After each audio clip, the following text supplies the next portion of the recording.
Seek help through patience and prayer. These are burdensome virtues except for the humble, who believe they will meet their Lord. In the end, they will return to Him. Surah Baqarah 45 and 46. I sit with these words of my Allah and I ask Him, what is it that He wants me to absorb in my heart? I welcome you to join me through this podcast as we go deeper into these words. You can grab yourself a cup of tea, a sheet of paper to doodle, or just close your eyes and let these words sink into your being and remind you of how special you are to your Allah. Just take a nice deep breath in, relax your body, come into the present moment, be in a state of gratitude to your Malik.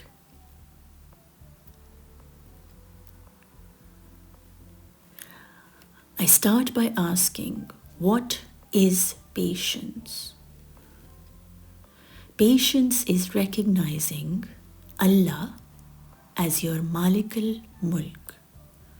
When you know you are dependent on Him for everything, for every single thing that you know, He is the one who is the provider and the protector of. With that deep understanding, you know nothing in your life can happen without His will. And so, whatever good or bad, depending on your own perception, is happening, is always and always happening for you from Him. When your trust in Allah is beyond your fear of what is happening in your life, you become patient. Being patient is not doing anything, but rather doing everything knowing that the only reason you are doing it is because it's His will, and that your Malik will carve a way for you that He knows is going to be best for you. Patience is not sitting in a burning house and letting the fire take over. It's getting up, getting out, choosing to take actions towards being able to save yourself, knowing He is the only one who can save you. He says, seek help through patience. When you understand that, He is saying, get up and go towards people and experiences that will help you build faith in Him. So you can feel held, supported, valued, heard, seen, so that they can guide you towards what and how you can get through the storms of your life. Seek help means go looking for help. Help could be through books, could be through your own commitment to yourself to heal and reconnect to Allah. Help could be going towards reaching out for a therapist, booking your sessions. Help could be making time for your needs. Help could be working on a specific dream or a purpose that you came here to do. Seek help. Get going. Don't just sit there idle. Move towards what you feel can guide you to take the next steps on how you can try to improve your situation. Most times people understand patience as sitting back and letting things unfold, which of course is and can be a good way also. But then you have to ask yourself, if that was the only way, then why would Allah say, seek help? Seek help explains to us to go out, look for help, reach out, seek it, go find it. If help was to arrive at your doorstep, then he would have said, I will send you help at your doorstep. But he says, seek help through patience. So go out, reach out through the knowing that you are being pulled forwards to take the steps that will increase your trust in him. You take the steps help you trust him. Trust in him is what will make you remember him as your Malik al-Mulk, the one you are dependent on for all things to happen. Patience is what never lets you give up, and it builds your trust in him.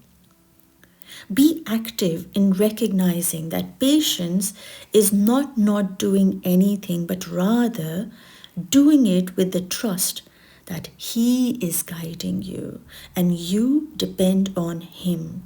And so you must keep going, for the act of taking the steps will bring you closer to filling your heart with the light of trust in him.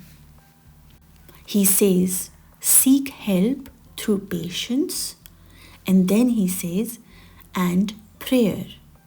Now, when we understand that patience is the active part, that we have to take the actions and move towards the things that will help us build our trust in him. Prayer is the part where Allah wants us to be still, to be present. You see, patience is what you do and what actions you take. And those actions help you build your trust in Allah. And prayer is when you become still, when you surrender. And in you surrendering, you deepen your remembrance. Now, there is a way you choose to remember Allah, and then there is a way Allah wants to be remembered. And there is a huge difference between the two. You see, you choose to remember him through rituals. Do the 5 times prayers and you remember him 5 times daily. And then you might do the zikr for 10 minutes, 20, maybe 30, maybe 60, and so on. A being who calls himself Ya Malik al-Mulk, the one who you are dependent on for everything, for the air that you are breathing, the heart that's regularly allowing the flow of blood in your whole body, the one who is not only the giver of your food, but he is also the creator of every single food ever to have been tasted by your tongue. He is the one you are dependent on for food, shelter, life. You are dependent on him to see, smell, taste, touch, and sense. He is who you are dependent on for forgiveness, guidance, healing, for love, companions, knowledge. He is who you are dependent on to walk, to eat, to move, to sleep, to wake up. And we only remember him daily 5 times and maybe a little bit more minutes of our zikr after our prayer. Could we ever remember him enough for all that he has been doing for us?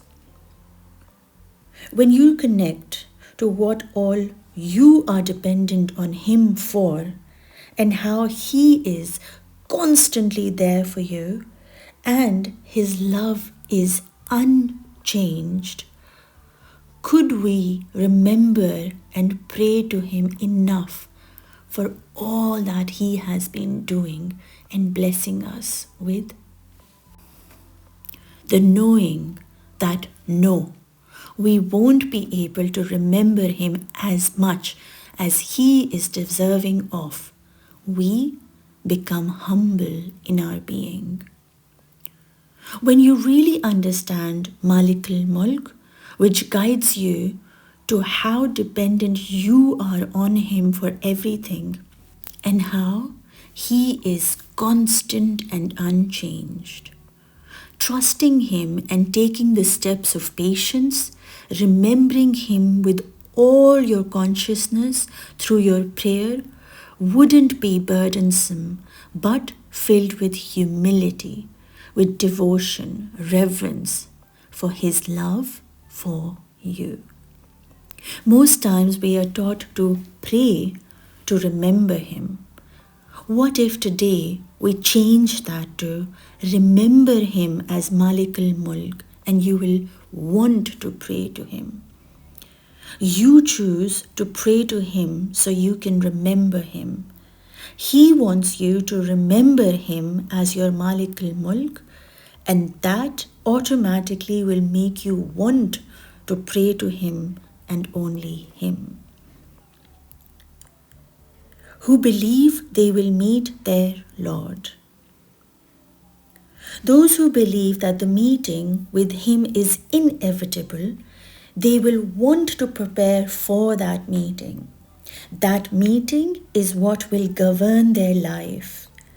They exist in the dunya, but their focus will be on how, being in this dunya, they can do things that will prepare them for that meeting, in the way they speak, in the way they act, in the way they see and do everything will be as a preparation of themselves getting ready to meet the one they know is their Malik al-Mulk, the one who they depend on. When that meeting becomes the focus, dunya loses its grips on you. You live in this dunya not as the main event, but the process leading you to the final event of eternity, where you will be with him. You will always be there in heaven, for heaven is eternal, meaning you will always be with Allah, home with your lover, from whom you can never be separated. In the end, they will return to him. I ask myself, where will we return? What does it mean when he is telling us they will return to him? In the end, they will return to him. Him, the one who calls himself the light of heaven and the earth. He is the light. Light that is home in your heart as you live on this earth. In the end, they will return to light, home in your heart. In the end, you will return to his light, meaning your soul. In the end, you will not exist. All that will remain is his soul that was in you. In the end, you will not exist. Only his soul will remain. In the end, only light will remain. The light that is in your being, that is in your heart, that is his soul in you. So for you to fully be his pure light, you have to end. For you to end, you have to remember he is the Malik al-Mulk, the one you depend on. When you depend on him, you remember him in your soul. When you remember him in your soul, you trust him fully. When you fully learn to trust Him, you become patient. When you become patient in the actions that you take, you surrender. As you surrender, you submit. You submit and be in Sajda. When you are in Sajda, that is your end.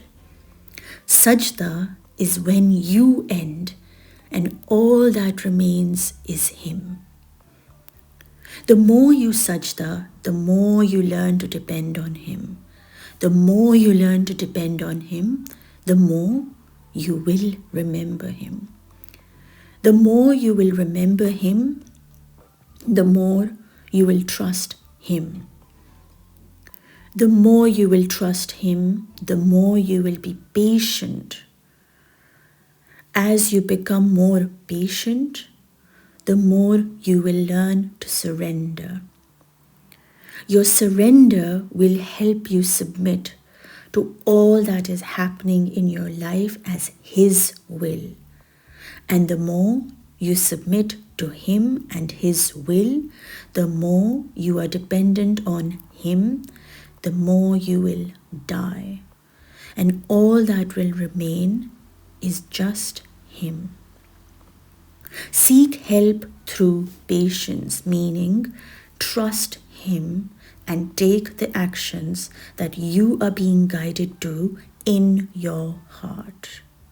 Seek help through prayer is by killing your nafs, your attachments and your distractions in this dunya.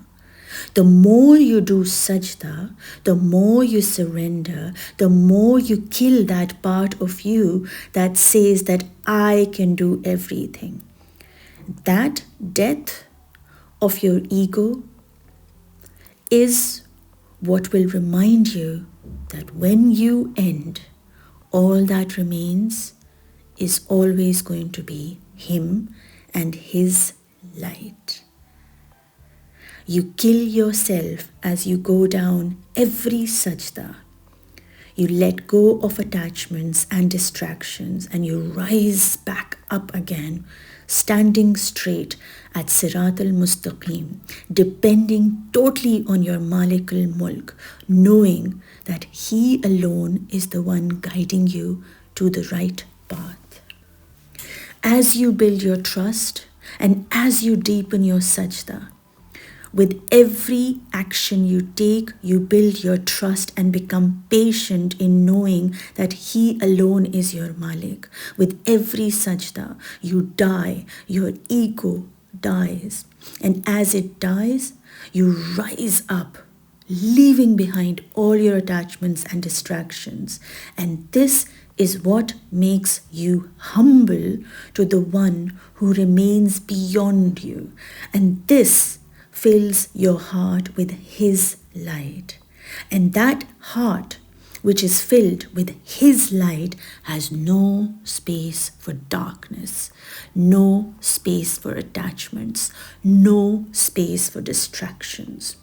With a heart that has no distractions, no attachments, no darkness, and no idols, will rise and meet its Lord in the most purest of states. And that is the state called Qalbun Salim, the pure heart. A heart filled with Allah's light is the heart of the Mu'min. The heart has no space to carry any darkness in it, for it is now filled with light, and it becomes the Kaaba, a space filled with His light, or the light of Malik al-Mulk, the heart that always remembers. He who calls himself Malik al-Mulk is the one who lives in the heart, and that heart is filled with light.